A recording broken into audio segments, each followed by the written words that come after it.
बायका रोज कितीतरी दूध घेतात, त्याच्यावरची साय काढून ठेवतात आणि मग महिनाभराने एक बाटली अशी तयार होते मोठी.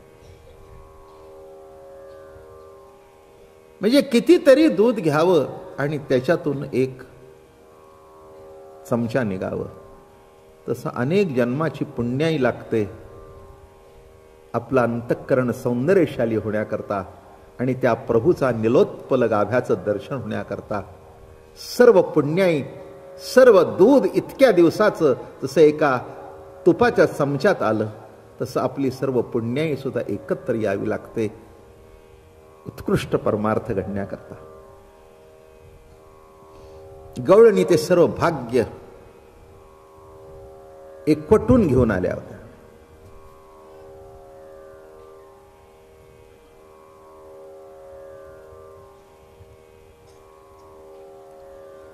त्यांच्या पुण्याची कोण तुलना करणार. जी तो मुरारी खेळविला, त्यांच्या पूर्व पुण्या कोण लेखा करी.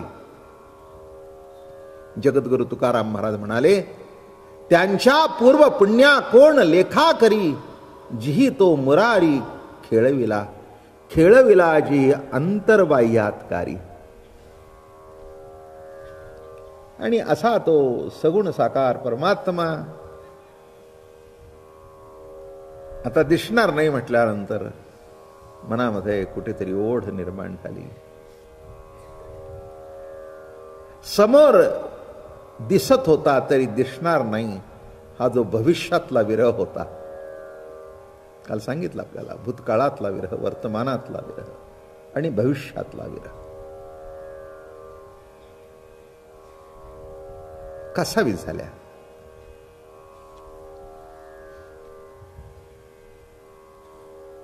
कळे ना काय करावं आता. यशोदा मैयाचा जीव वर खाली होऊ लागला. काळं बेंद्र नकट पोर असलं आपलं, त्याच्याबद्दल आपल्याला किती आपुलकी वाटते. त्याला ताप आला तर आपला जीव कासावीस होतो. आणि दृष्टी आड झालं तर किती दुःख असेल.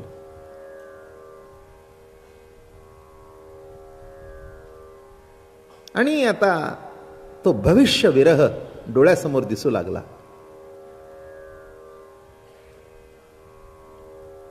मैया कासावी झाली. अक्रूरजी आमंत्रण घेऊन आले होते. मथुरेमध्ये महोत्सव होता. मोठे कुस्तीचे आखाडे होते, मोठे फड भरले होते. आणि त्याच्याकरता नंदजीला आमंत्रण होतं. नंद त्या भागातला पाटील होता. नंदाला बरं वाटलं की आपल्याला बोलवलंय म्हणून, पण गवळणीला बरं वाटलं नाही, मैयालाही बरं वाटलं नाही. दोन भाग असतात, एक आई आणि एक बाप. आईला नेहमी असं वाटतं की आपला मुलगा डोळ्यासमोर राहावं.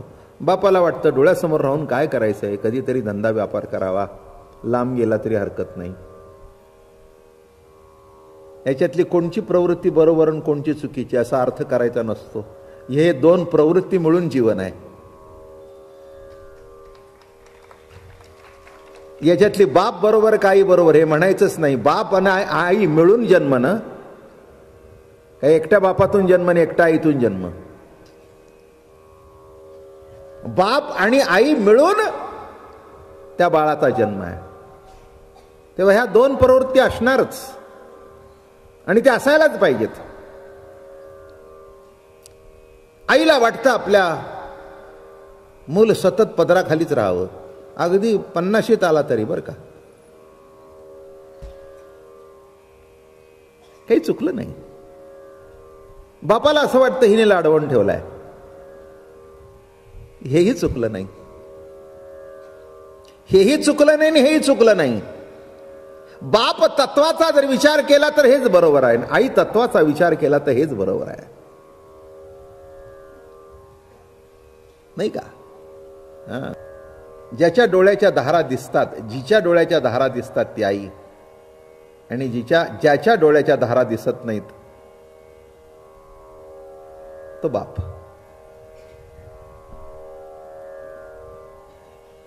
उघड्या डोळ्यांनी रडते ती आई आणि आतल्या आत आपला जीव खाऊन घेतो तो बाप. पुन्हा रिपीट करतो म्हणजे तुम्हाला उजळणी होईल. एका दिवसाच्या जेवणाची काळजी करते ती आई आणि आयुष्याच्या जेवणाची काळजी करतो तो बाप.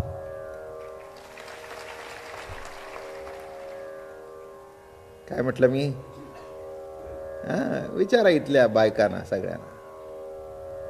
त्यांना एकच काळजी असते की सकाळी केलं तर संध्याकाळी काय करावं, संध्याकाळी केलं तर नाश्ता काय करावा. याच्यापेक्षा मर्यादा पुढे जात नाही.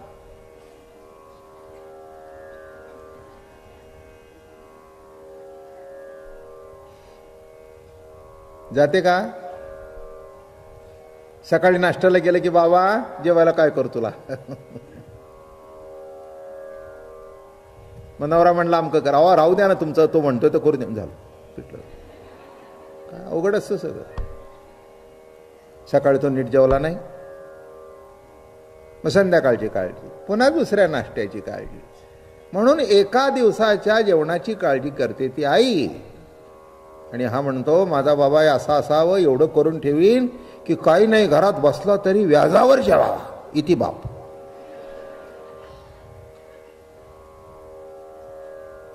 तुम्हाला काय वाटलं मी आईची स्तुती करतो म्हणजे बापाला खाली पाडेन? अरे असं कसं वाटलं? कोण बसला इथे? काही येडाबिडा आहे काय एवढं? मी काही ते उगीच त्या तसल्या कविता म्हणणार नाही, आई थोर तुझे उपकार. काय मी उलट प्रश्न विचारेन, आई थोर तुझे उपकार हे 1000% बरोबर आहे, पण बापाचे तितकेच उपकार आहेत हेही 1000% बरोबर आहे. तसं आमंत्रण आल्यानंतर नंद बाबाला खूप आनंद वाटला की आता आपला मुलगा, त्यालाही बोलवलंय म्हणजे आपला मुलगा दिसेल. आपला मुलगा तर किती गोजीरवाण आहे, किती देखणा आहे, किती सुंदर आहे. 11 वर्षाचंच पोर आहे. 11 वर्षाचे होते भगवान. हो. आणि यशोदेला वाटलं घरातून बाहेर पडू नये. म्हणे तुला कसं काय कळत नाही ग? आता काय लहान आहे का तो? 11 वर्षाचा झाला. किती वर्षाचा झाला? 11 वर्षाचा झाला. अगं दुसऱ्यांची पोरं गाया राखायला जातात, अमकं करतात, तमकं करतात. बरोबर नाही. जायलाच पाहिजे, जगापुढे यायलाच पाहिजे. पण हे यशोदेला कधी बरोबर वाटलं नाही. काय नंदजीचं चुकतंय असं वाटलं. बरोबर आहे, हीच आई. आई तत्व जे आहे ना ते पालनीय तत्व आहे. प्रेमाचा निर्झर म्हणजे आई. बाप कुठे कमी आहे? रूप सगळी असतात, पण या रूपाला जीव लुब्ध व्हावा असं भगवंताच्या शिवाय दुसरं रूप पुणाचं असू शकतं. एखाद्याला म्हटलं की हा अतिशय सुंदर आहे, तर दुसरा कोणीतरी त्याच्यापेक्षा सुंदर भेटतो, अजून कोणीतरी त्याच्यापेक्षा सुंदर भेटतं. म्हणजे एका सुंदराला दुसरा सुंदर कोणीतरी पर्याय असतो. पण ज्या सौंदर्याला, ज्या माधुर्याला, ज्या गोडव्याला पर्याय नाही, तेच कृष्ण भगवंताचं सुंदर रूप. पर्याय नाही दुसरा. कोण या जगामध्ये असा नतद्रष्ट आहे की त्याला सुंदर बघायला आवडत नाही? हो, आहेत ना. ज्यांना सुंदर बघायला आवडत नाही त्यांनाच राक्षस म्हणावं.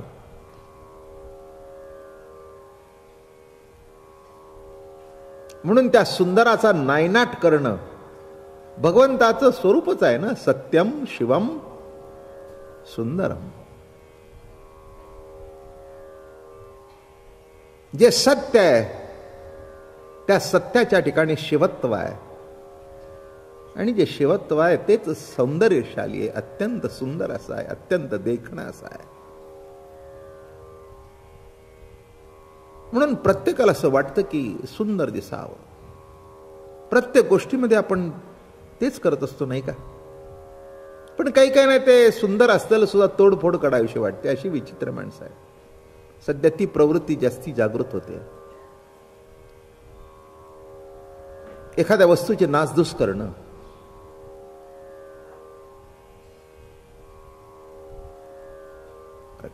हो, नासधूस करण्याची राक्षसी वृत्ती कुठपासून आहे माहिती आहे का. बस फोडतील, घर फोडतील, नवे नवे नवे माणसांचा जीव सुद्धा घेतील पैसा करता.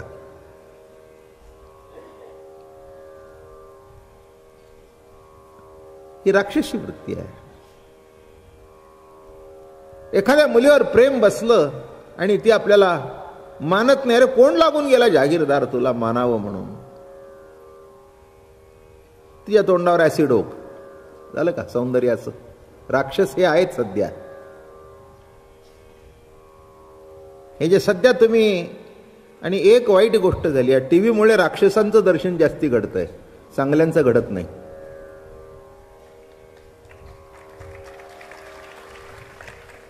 माझं बोलणं कळलं का.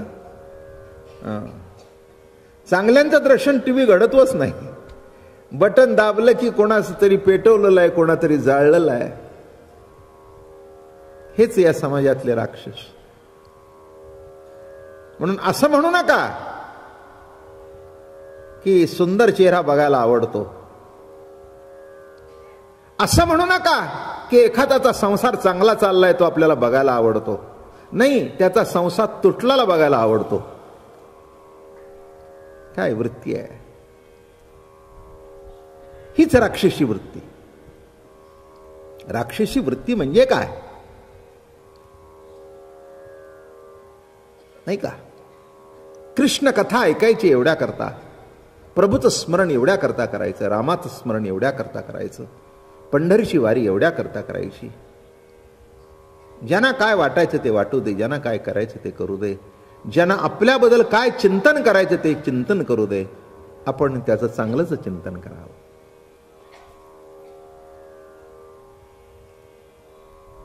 चांगलं चिंतन करणं म्हणजे चांगल्याचं जतन करणं, म्हणजे ईश्वराचं जे सत्यम शिवम सुंदरम रूप आहे त्या सौंदर्यशाली रूपाचं जतन करणं.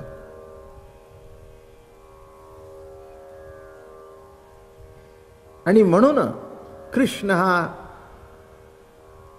विठो सुंदरा सुंदर रूप लावण्या लावण्य, रूपे श्याम सुंदर निलोत्पल गाभा, सखये स्वप्नी शोभा देखियला, नेत्र विशाळ भाळ दंत हिरया ज्योती, बाह्ये मदनमूर्ती देखियला. नामदेव महाराज किती गोड लिहितात. रूपे श्याम सुंदर निलोत्पल गाभा, निलोत्पल गाभा, सखये स्वप्नी शोभा देखियला, नेत्र विशाळ भाळ दंत हिरया ज्योती, बाह्ये मदन मूर्ती देखियला. गवळणी भाग्यशाली होत्या.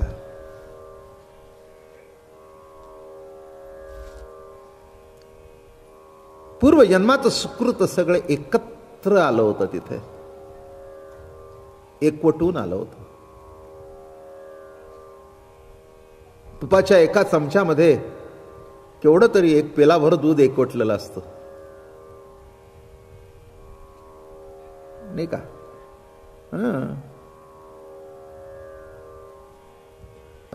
बापाला वाटतं माझा मुलगा मोठा व्हावा, माझ्यापेक्षा मोठा व्हावा, कर्तृत्ववान व्हावा, स्वतःच्या पायावर उभा राहावा. ठीक आहे, आम्ही जरी पैसे ठेवले तरी त्यांनी कमवलं तर पुढचं राहील ना.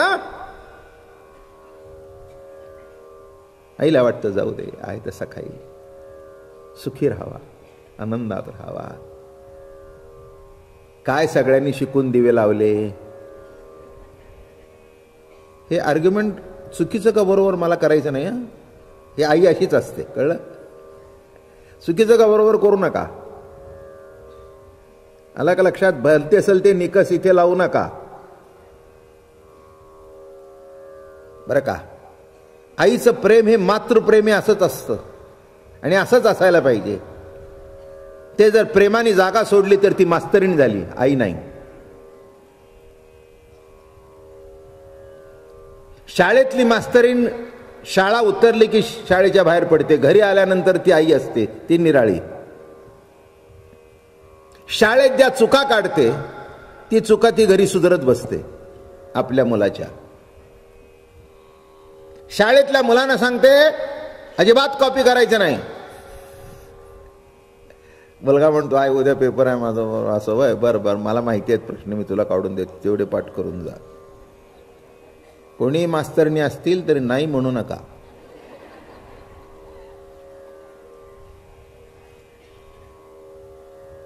ते म्हणाल आमचं चुकलं का? मी चुकलं का बरोबर म्हटलं का? मी तुम्हाला चुकलंच नाही म्हणतोय.